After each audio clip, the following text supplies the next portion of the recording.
আওয়ামী লীগ ক্রাইসিসের মধ্যে আছে, এটা সত্য।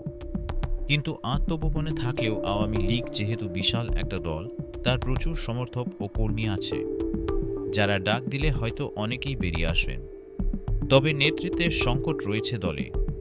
শেখ হাসিনা যদিও ভারতে আছেন, কিন্তু ওইখান থেকে অনলাইনে তিনি বিভিন্নভাবে যুক্ত হচ্ছেন এবং চেষ্টা করছেন তার দলীয় নেতা কর্মীদের মোটিভেট করার।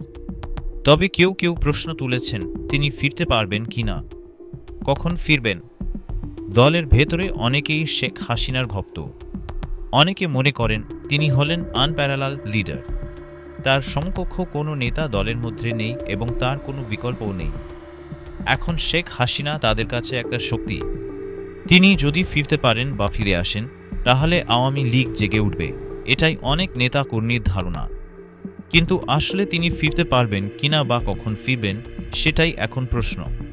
এদিকে আওয়ামী লীগ পুরো ফেব্রুয়ারি মাস জুড়ে কর্মসূচি ঘোষণা করেছে এবং হরতালেরও ডাক দিয়েছে। লিফলেট বিতরণ চলছে। এখন প্রশ্ন হচ্ছে, এই হরতালের ডাক দেওয়া হলেও দলের নেতাকর্মীরা বিভিন্ন বিপদের মধ্যে আছেন।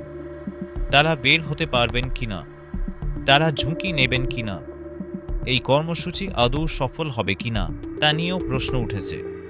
তবে অনেকে মনে করেন শতভাগ সফল না হলেও যদি 10% সফল হয় তাহলে মন্দের ভালো।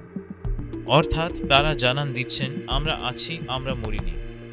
অনেকে বিশ্বাস করেন শেখ হাসিনা হুট করেও চলে আসতে পারেন।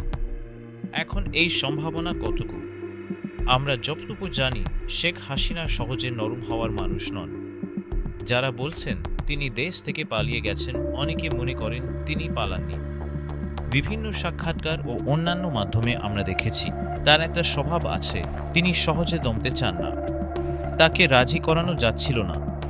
শেখ রেহানা তাকে অনুরোধ করছিলেন, কিন্তু তিনি রাজি হচ্ছিলেন না। তারপর তার ছেলে জয় এবং শেষে তিনি রাজি হলেন। তিনি বলেছেন, আমি একমাত্র রাজি হয়েছি কারণ আমি চাই না আর কোনো হত্যাকাণ্ড হোক আর মানুষের রক্ত ঝরুক। আমরা দেখেছি তার একগুঁয়ে স্বভাব।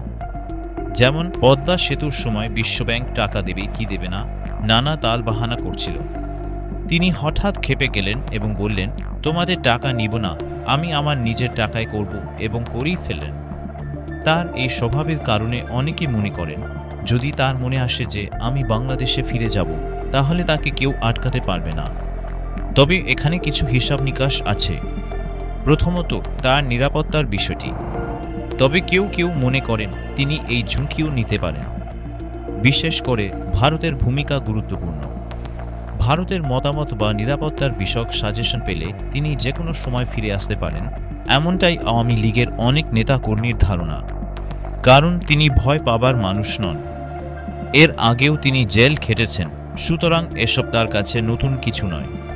তবে 100% নিশ্চিত করে বলা যায় না যে তিনি এখনই ফিরে আসবেন। তবে একেবারেই ফিরে আসার সম্ভাবনা নেই সেটাও বলা যাবে না।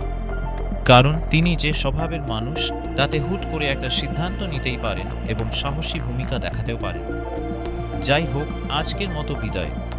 নতুন কোনো ভিডিও নিয়ে আবার দেখা হবে। সে পর্যন্ত সবাই ভালো থাকুন। আল্লাহ হাফেজ।